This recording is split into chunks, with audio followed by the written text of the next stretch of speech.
स्वार्थ से भरी दुनिया में अगर कोई है जो हमें सफलता के लिए स्वीकार करता है, तो वो सिर्फ हमारे माता पिता है।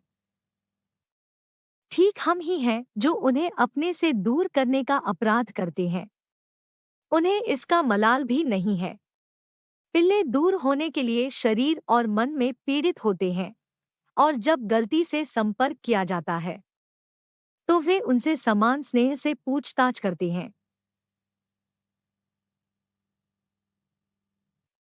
ऐसे प्यारे जन्मदाता माता पिता को दोहक देने का पाप कभी मत करना। मेडिकल की दुकान थी। दवा लेने के लिए लोगों की भीड़ लग गई।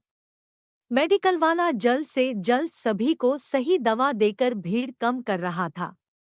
उसका असिस्टेंट भी अपना काम बखूबी कर रहा था। उसी दौरान एक महिला सड़क के दूसरी ओर एक पेड़ के नीचे खड़ी मेडिकल को घूर रही थी।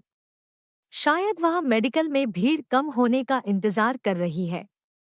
मेडिकल मैन ने उसे देखा। उसकी बेचैनी देखकर वह दौड़कर दादी के पास गया और सहायक को कुछ देर दुकान की देखभाल करने के लिए कहा। दादी ने उसे देखा। वह चापलूसी महसूस कर रही थी। दादी के रहन-सहन की स्थिति से ऐसा लग रहा था कि वह किसी मध्यम वर्गीय परिवार से ताल्लुक रखती है। चिकित्सा अधिकारी ने उससे पूछा कि उसे कौन सी दवा चाहिए। दादी की आंखों से आंसू आने लगे। चिकित्सा अधिकारी ने कहा, क्या हुआ दादी, क्या आपके पास दवा खरीदने के लिए पैसे नहीं हैं? दादी ने कहा, पैसा है, लेकिन क्या आपके पास दवा है जो मुझे चाहिए? मेडिकल मैन उलझन में था। उसने दादी से दवाई के कागज मांगे।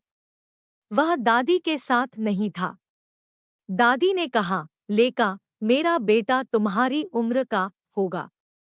वह अपनी पत्नी और बच्चों के साथ दूर रहता है, हर छुट्टी में मुझसे मिलने आता है।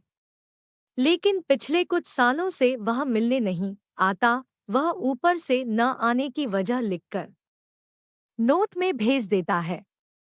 इसलिए मुझे बस एक ही दवाई चाहिए, भूलने के लिए कि मेरा बच्चा है। क्या आपके पास ऐसी कोई दवाई है? मेडिकल मैन अवाक था, क्योंकि आज बहुत से माता पिता में इस दवा की आवश्यकता पैदा हो गई है। इस दवा का अभी तक उत्पादन नहीं हो पाया है। अगर ऐसी कोई दवा सच में विकसित हो जाए तो कई माता पिता के बुढ़ापे का दर्द कम हो जाएगा। दोस्तों, सबसे बड़ा पाप है अपने माता पिता की आंखों में आंसू लाना।